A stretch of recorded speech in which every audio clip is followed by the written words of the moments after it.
Hi guys, Dr. Scott Hahn here again today.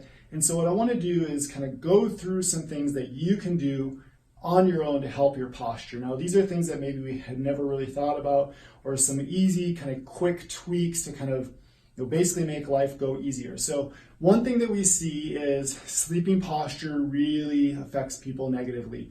And so we talked about how in the previous videos, how with the lower cross syndrome, if you sleep with your knees kind of tucked up to your chest, that really shortens this and kind of lengthens some of this. And so you start to shut off certain muscles and you start to engage those other muscles. Now we're going to be talking about in another video how to get those corrected or what you can do to kind of fix those. But just think about this though. If you don't want to be sleeping in the kind of in this curled up ball all night long, if you're asleep on your side, what can you do to try to get your legs stretched out? So make sure one is that, if you're cold, that's one of the things that we'll commonly see kind of do that. So make sure you have enough warmth in there. So you got to be careful though, because if you do jump up that body temperature too much, it can affect negatively the sleep as well too. So one thing that we do like to do is have someone put a pillow between their legs, because otherwise you could be tractioning one leg to the side. So putting that pillow between the legs or between the knees can really help with that. Just basically being aware too is you can have your legs a little bent, you just don't want them pulled up all the way to your chest, which we unfortunately do see people kind of frequently sleeping that way as well too.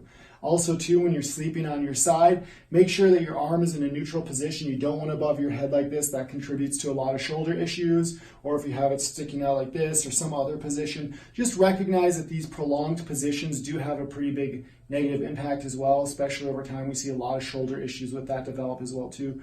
Another thing too that we really see is computer situations and how they're set up.